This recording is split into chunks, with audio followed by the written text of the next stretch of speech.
بسم اللہ الرحمن الرحیم۔ سورہ مجادلہ مدنی ہے۔ اس میں 20 آیتیں اور 3 رکوع ہیں۔ شروع خدا کا نام لے کر جو بڑا مہربان نہایت رحم والا ہے۔ اے پیغمبر، جو عورت تم سے اپنے شوہر کے بارے میں بحث و جدال کرتی اور خدا سے شکایت رنج و ملال کرتی تھی، خدا نے اس کی التجا سن لی اور خدا تم دونوں کی گفتگو سن رہا تھا۔ کچھ شک نہیں کہ خدا سنتا دیکھتا ہے۔ جو لوگ تم میں سے اپنی عورتوں کو ماں کہہ دیتے ہیں، وہ ان کی مائیں نہیں ہو جاتی، ان کی مائیں تو وہی ہیں جن کے بطن سے وہ پیدا ہوئے۔ بے شک وہ نامعقول اور جھوٹی بات کہتے ہیں، اور خدا بڑا معاف کرنے والا بخشنے والا ہے۔ اور جو لوگ اپنی بیویوں کو ماں کہہ بیٹھیں پھر اپنے قول سے رجوع کر لیں، تو ان کو ہم بستر ہونے سے پہلے ایک غلام آزاد کرنا ضرور ہے۔ مومنو، اس حکم سے تم کو نصیحت کی جاتی ہے، اور جو کچھ تم کرتے ہو خدا اس سے خبردار ہے۔ جس کو غلام نہ ملے وہ مجامت سے پہلے متواتر 2 مہینے کے روزے رکھے۔ جس کو اس کا بھی مقدور نہ ہو اسے 60 مسکینوں کو کھانا کھلانا چاہیے۔ یہ حکم اس لیے ہے کہ تم خدا اور اس کے رسول کے فرما بردار ہو جاؤ، اور یہ خدا کی حدیں ہیں، اور نہ ماننے والوں کے لیے درد دینے والا عذاب ہے۔ جو لوگ خدا اور اس کے رسول کی مخالفت کرتے ہیں وہ اسی طرح ذلیل کیے جائیں گے جس طرح ان سے پہلے لوگ ذلیل کیے گئے تھے، اور ہم نے صاف اور صریح آیتیں نازل کر دی ہیں۔ جو نہیں مانتے ان کو ذلت کا عذاب ہوگا۔ جس دن خدا ان سب کو جلا اٹھائے گا تو جو کام وہ کرتے رہے ان کو جتائے گا۔ خدا کو وہ سب کام یاد ہیں اور یہ ان کو بھول گئے ہیں، اور خدا ہر چیز سے واقف ہے۔ کیا تم کو معلوم نہیں کہ جو کچھ آسمانوں میں ہے اور جو کچھ زمین میں ہے خدا کو سب معلوم ہے؟ کسی جگہ 3 شخصوں کا مجمع اور کانوں میں صلاح مشورہ نہیں ہوتا مگر وہ ان میں چوتھا ہوتا ہے، اور نہ کہیں 5 کا مگر وہ ان میں چھٹا ہوتا ہے، اور نہ اس سے کم یا زیادہ مگر وہ ان کے ساتھ ہوتا ہے، خواہ وہ کہیں ہوں۔ پھر جو کام یہ کرتے رہے ہیں قیامت کے دن وہ ایک ایک ان کو بتائے گا۔ بے شک خدا ہر چیز سے واقف ہے۔ کیا تم نے ان لوگوں کو نہیں دیکھا جن کو سرگوشیاں کرنے سے منع کیا گیا تھا، پھر جس کام سے منع کیا گیا تھا وہی پھر کرنے لگے؟ اور یہ تو گناہ اور ظلم اور رسول خدا کی نافرمانی کی سرگوشیاں کرتے ہیں۔ اور جب تمہارے پاس آتے ہیں تو جس کلمے سے خدا نے تم کو دعا نہیں دی اس سے تمہیں دعا دیتے ہیں، اور اپنے دل میں کہتے ہیں کہ اگر یہ واقعی پیغمبر ہیں تو جو کچھ ہم کہتے ہیں خدا ہمیں اس کی سزا کیوں نہیں دیتا؟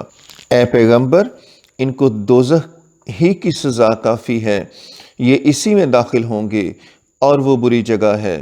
مومنو، جب تم آپس میں سرگوشیاں کرنے لگو تو گناہ اور زیادتی اور پیغمبر کی نافرمانی کی باتیں نہ کرنا، بلکہ نیکوکاری اور پرہیزگاری کی باتیں کرنا، اور خدا سے جس کے سامنے جمع کیے جاؤ گے ڈرتے رہنا۔ کافروں کی سرگوشیاں تو شیطان کی حرکات سے ہیں جو اس لیے کی جاتی ہیں کہ مومن ان سے غمناک ہوں، مگر خدا کے حکم کے سوا ان سے انہیں کچھ نقصان نہیں پہنچ سکتا۔ تو مومنوں کو چاہیے کہ خدا ہی پر بھروسہ رکھیں۔ مومنوں، جب تم سے کہا جائے کہ مجلس میں کھل کر بیٹھو تو کھل کر بیٹھا کرو، خدا تم کو کشادگی بخشے گا، اور جب کہا جائے کہ اٹھ کھڑے ہو تو اٹھ کھڑے ہوا کرو۔ جو لوگ تم میں سے ایمان لائے ہیں اور جن کو علم عطا کیا گیا ہے خدا ان کے درجے بلند کرے گا، اور خدا تمہارے سب کاموں سے واقف ہے۔ مومنو، جب تم پیغمبر کے کان میں کوئی بات کہو تو بات کہنے سے پہلے مساکین کو کچھ خیرات دے دیا کرو، یہ تمہارے لیے بہت بہتر اور پاکیزگی کی بات ہے۔ اور اگر خیرات تم کو میسر نہ ہو تو خدا بخشنے والا مہربان ہے۔ کیا تم اس سے کہ پیغمبر کے کان میں کوئی بات کہنے سے پہلے خیرات دیا کرو ڈر گئے؟ پھر جب تم نے ایسا نہ کیا اور خدا نے تمہیں معاف کر دیا تو نماز پڑھتے اور زکوٰۃ دیتے رہو، اور خدا اور اس کے پیغمبر کی فرما برداری کرتے رہو، اور جو کچھ تم کرتے ہو خدا اس سے خبردار ہے۔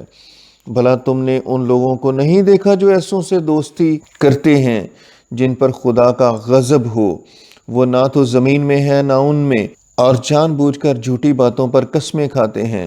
خدا نے ان کے لیے سخت عذاب تیار کر رکھا ہے۔ یہ جو کچھ کرتے ہیں یقیناً برا ہے۔ انہوں نے اپنی قسموں کو ڈھال بنا لیا اور لوگوں کو خدا کے رستے سے روک دیا ہے، سو ان کے لیے ذلت کا عذاب ہے۔ خدا کے عذاب کے سامنے نہ تو ان کا مال ہی کچھ کام آئے گا اور نہ اولاد ہی کچھ فائدہ دے گی۔ یہ لوگ اہل دوزخ ہیں، اس میں ہمیشہ جلتے رہیں گے۔ جس دن خدا ان سب کو جلا اٹھائے گا تو جس طرح تمہارے سامنے قسمیں کھاتے ہیں اسی طرح خدا کے سامنے قسمیں کھائیں گے اور خیال کریں گے کہ ایسا کرنے سے کام لے نکلے ہیں۔ دیکھو یہ جھوٹے اور غلط ہیں۔ شیطان نے ان کو قابو میں کر لیا ہے اور خدا کی یاد ان کو بھلا دی ہے۔ یہ جماعت شیطان کا لشکر ہے، اور سن رکھو کہ شیطان کا لشکر نقصان اٹھانے والا ہے۔ جو لوگ خدا اور اس کے رسول کی مخالفت کرتے ہیں وہ نہایت ذلیل ہوں گے۔ خدا کا حکم ناطق ہے کہ میں اور میرے پیغمبر ضرور غالب رہیں گے۔ بے شک خدا زوراور اور زبردست ہے۔ جو لوگ خدا پر اور روز قیامت پر ایمان رکھتے ہیں، تم ان کو خدا اور اس کے رسول کے دشمنوں سے دوستی کرتے ہوئے نہ دیکھو گے، خواہ وہ ان کے باپ یا بیٹے یا بھائی یا خاندان ہی کے لوگ ہوں۔ یہ وہ لوگ ہیں جن کے دلوں میں خدا نے ایمان تحریر کر دیا ہے اور فیض غیبی سے ان کی مدد کی ہے، اور وہ ان کو بہشتوں میں جن کے تلے نہریں بہہ رہی ہیں داخل کرے گا، ہمیشہ ان میں رہیں گے۔ خدا ان سے خوش اور وہ خدا سے خوش۔ یہی گروہ خدا کا لشکر ہے، اور سن رکھو خدا ہی کا لشکر مراد حاصل کرنے والا ہے۔